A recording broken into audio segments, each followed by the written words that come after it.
need to propose an alternative to war for Palestinians and Une Israelis, alternative fondée an sur la solution à alternative deux États rooted et in la the two-state satisfaction des solution, aspirations légitimes des one deux that peuples, reflects the palestiniens et legitimate israéliens aspirations tout of the autant, two à peoples, avoir un État Palestinians et à and vivre Israelis, to en paix have a et en state sécurité. and to live La in France peace remercie and les États security. membres de leur France thanks mobilisation member lors de states la for their réunion mobilization préparatoire during du the 23 preparatory mai, meeting on the en 23rd of May, particulier ceux qui ont accepté specifically la those who responsabilité have de groupe de accepted travail. responsibility Il faut of the maintenant working prendre des group. engagements There's a concrets, need now to adopt politiques, financiers et concrete political, matériels financial, pour material préserver la commitments solution à deux to États dans la preserve the perspective two-state de solution la, with a de view la to conférence the qu'avec convening l'Arabie of the saoudite, conference, la which France France will co-présidera co-chair with le Saudi 17 au Arabia on the 25 au 20 17th juin to the 2025, 20th of June conférence internationale 2025. convoquée This is an à la demande international conference which will be de l'Assemblée convened at the générale request of the en General soutien à la Assembly solution aux deux États to ici à New support the York. two-state solution Le ministre here des Affaires in New étrangères York. l'a The foreign rappelé, minister la France souhaite recalled que cette that conférence France permette d'avancer conjointement wishes to see sur this la paix, conference la resulting in sécurité meaningful d'Israël et progress de on la peace, Palestine, security for la Israel and reconnaissance de la Palestine, the Palestine comme État, recognition of la Palestine as a normalisation et state, l'intégration régionale, normalization le and regional désarmement du integration, Hamas et la disarmament of rénovation de la Hamas, gouvernance and palestinienne. the restoration of Palestinian governance. Thank you. I thank the Permanent Representative of France for his statement, and now I give the floor to the Permanent Representative of Guyana. Mr. President, thank you for convening today's meeting. I also thank Special Coordinator CAG for her comprehensive briefing, and I have also listened carefully to the moving testimony of Dr. Sidwa. Mr. President, about 2 weeks ago, we received a sobering briefing from USG Tom Fletcher as he appealed to us to seriously examine the legacy of this council, or the legacy this council would leave in relation to what is currently taking place in Gaza. Today, we have again heard a similar appeal from Special Coordinator CAG and Dr. Sidwa, even as the situation continues to worsen in unimaginable ways. No one should be made to live under the horrific circumstances that Palestinians in Gaza have been experiencing since 7th of October. This council must take principled and urgent action in response to the grave situation that has been foisted on the Palestinian people in Gaza. Mr. President, as efforts continue for achieving a return to the ceasefire between Israel and Hamas, Guyana is of the view that any peace deal reached should have at least 3 guarantees. First, Palestinians should not be forced to give up any of their rights in exchange for peace. Specifically, they should not be forced to forfeit their homeland. A choice between continuation of the Israeli offensive and forced displacement is a false choice. Second, any peace deal should comply scrupulously with international law. The war in Gaza has set, or seen attempts to set, precedents that are plain violations of international law, particularly international humanitarian law. Recall, for example, restrictions imposed on the United Nations and humanitarian workers. The Knesset legislation against UNRWA is a case in point. Recall also Israel's ongoing aid blockade and its proposed mechanism for aid delivery under the control of its military. Third, the protection and well-being of civilians should remain the chief consideration of any peace deal. Mr. President, the situation in Gaza continues to worsen in unimaginable ways, as described by Special Coordinator. We are especially concerned by the escalating strikes on tents, residential buildings, schools, and crowded hospitals, and the methodical destruction of entire neighborhoods. The constant evacuation orders and the militarization of the majority of the Gaza Strip are equally concerning. There is nothing that can justify this level of violence against civilians, among whom are children, including babies. The aid blockade, which was imposed on 2nd March, seriously crippled the humanitarian efforts that were facilitated by the ceasefire deal. While noting the recent lifting of some restrictions by Israeli officials, we simultaneously noted that certain measures are severely limiting humanitarians' ability to take advantage of this small respite. We noted, for example, the challenges created by insecurity, delays in coordination approvals, and inappropriate routes being provided by Israeli forces that are not viable for the movement of cargo. These are all man-made obstacles. We call on Israel to fulfill its international legal obligations regarding access to essential goods and services by the civilian population of Gaza. The provision of aid must be governed by the humanitarian principles of humanity, neutrality, impartiality, and independence.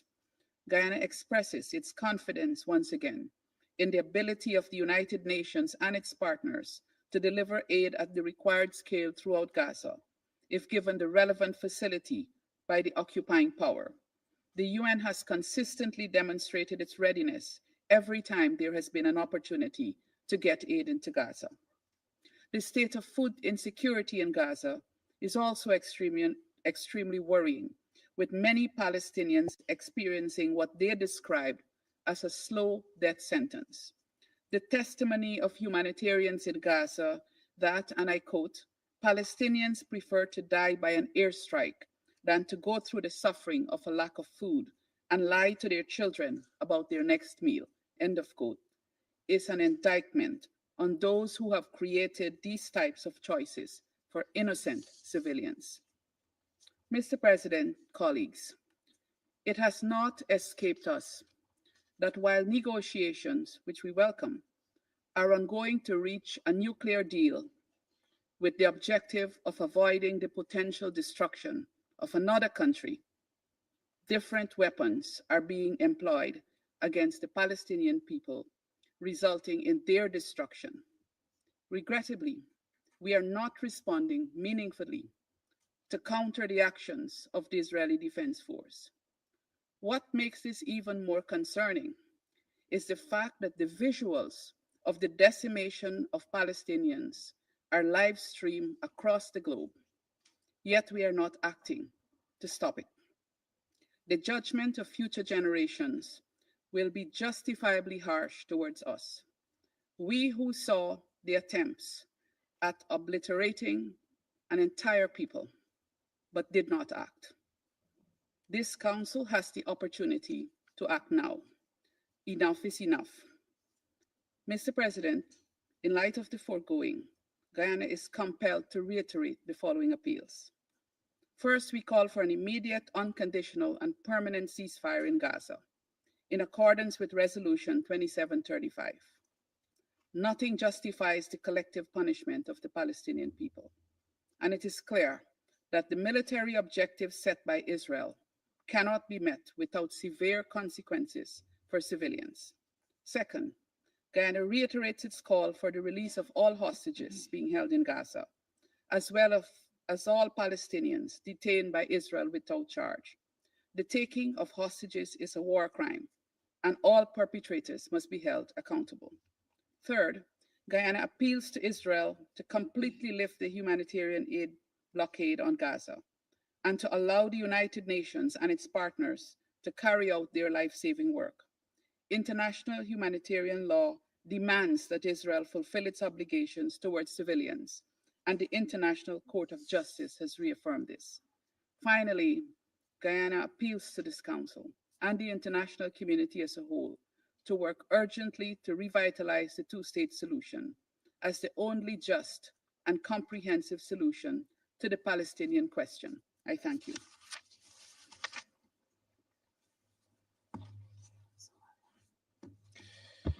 I thank the representative of Guyana for the statement. I now give the floor to the representative of Somalia. Thank you, Mr. President. We thank the presidency for convening this timely meeting in light of the deepening humanitarian crisis in the occupied Palestinian territories.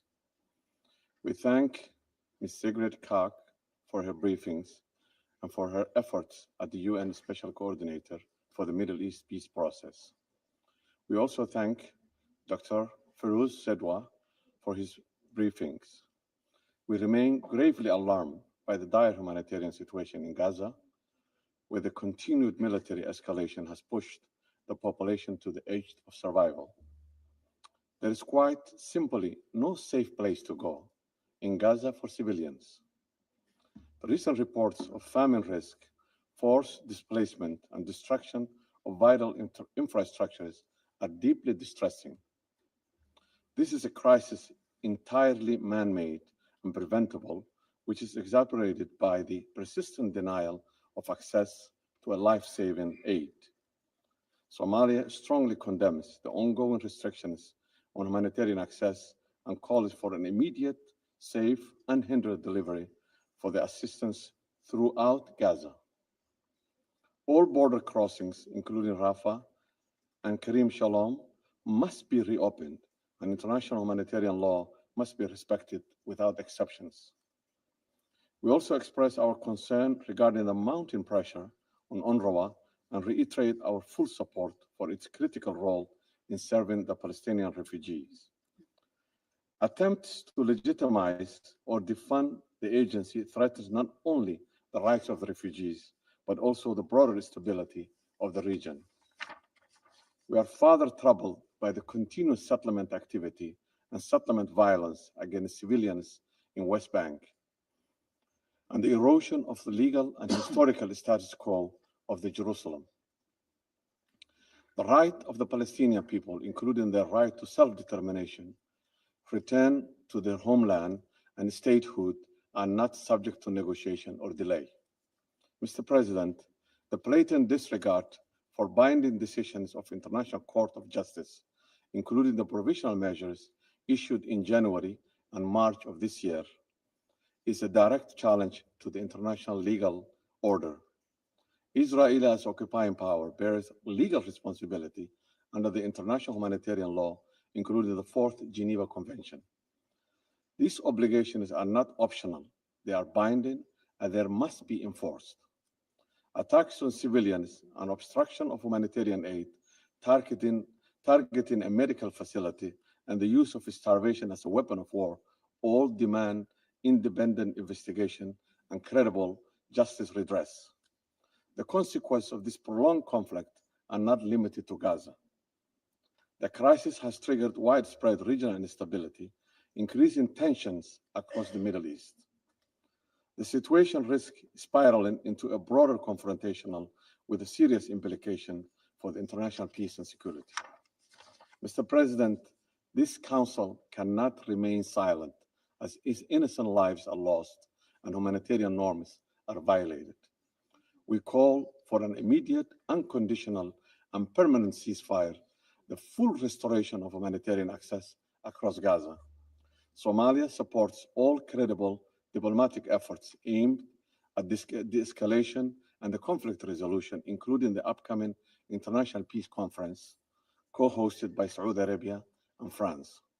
We urge the international community to seize this moment and relaunch a serious political process toward a just, lasting peace, one that guarantees the establishment of independent and sovereign Palestinian state with Al-Quds Sharif at its capital, in line with international law and relevant United Nations resolutions. To conclude, Mr. President, my delegation reaffirms its commitment to working alongside fellow Council members and regional partners to uphold international law, defend humanitarian principles, and advance the legitimate rights of the Palestinian people. I thank you. I thank the representative of Somalia for their statement, and I now give the floor to the representative of the United Kingdom. Thank you, President. I thank Special Coordinator Karg and Dr. Sidwa for their briefings today, which painted a catastrophic picture. Let me pay tribute to you and to your humanitarian and health worker colleagues working tirelessly to alleviate this suffering. I'll make 3 points. First, the UK has always supported Israel's right to defend itself. It suffered a heinous attack by Hamas on 7 October, and hostages have been through an unimaginable ordeal. We reiterate our call for their immediate and unconditional release and accountability for those responsible. But as my Prime Minister has said, We strongly oppose the Israeli government's escalating military action in Gaza, which is wholly disproportionate. An immediate ceasefire, not more bloodshed, is the way to secure the release of the hostages and stop the endless cycle of violence. Second, as we have heard again today, the level of human suffering in Gaza is intolerable. Civilians face starvation, displacement, and trauma. The UN warned of the risks from the Israeli government's plan for aid delivery. In Rafah yesterday, we saw this warning become a reality. The Gaza Humanitarian Foundation lost control of its distribution center, with multiple casualties reported and great distress for those desperately seeking aid. In contrast, the UN has a clear plan to deliver life-saving aid at scale. It contains robust mitigations against aid diversion. Brave humanitarians stand ready to do their jobs. 9,000 trucks wait at the border. Our message to Prime Minister Netanyahu is clear. Let aid in and enable the UN to operate now. We reiterate our support for the UN, OCHA, and all its aid agencies.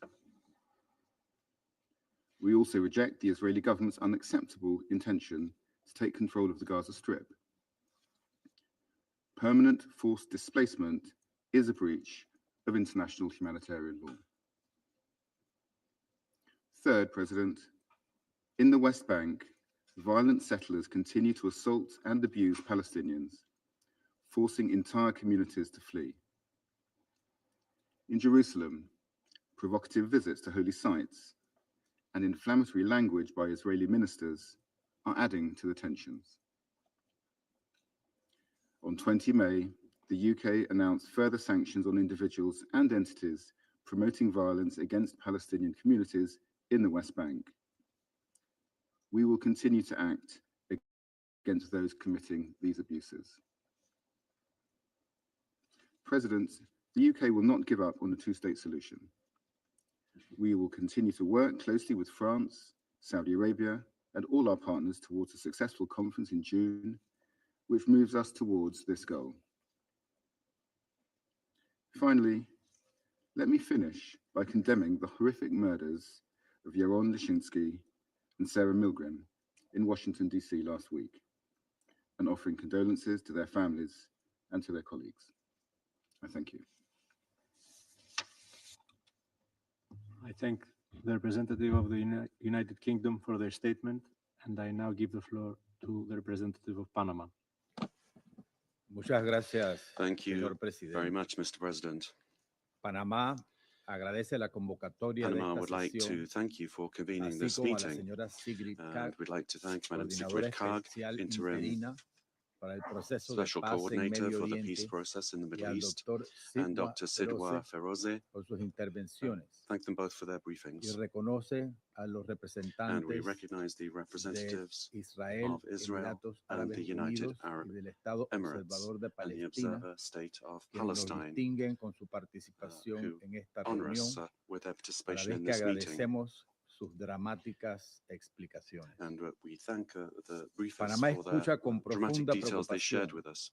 los testimonios Panama y las is very imágenes que concerned cada about día the testimony evidencian and que Gaza images that y bear witness every Cisjordania day to the fact that atraviesan Gaza and una the West Bank catástrofe are going humanitaria through de a proporciones humanitarian devastadoras. catastrophe of devastating Reiteramos proportions. el llamado We urgente reiterate our a urgent call restablecer un alto al fuego inmediato for a que restoration permita of an facilitar immediate el acceso ceasefire that seguro will de la facilitate vital safe ayuda access for humanitaria vital y la humanitarian liberación assistance and inmediata, the digna immediate, e incondicional dignified and de todos unconditional los release of all the hostages. Presidente, el President, 7 de octubre de the 7th of 2023 October marcó un 2023 punto de quiebre. was a turning point. Ese día, On que that debía day, ser como cualquier which otro, should have been like se any other convirtió en day, una pesadilla para cientos de familias this israelíes became a con nightmare consecuencias for hundreds of trascendentales.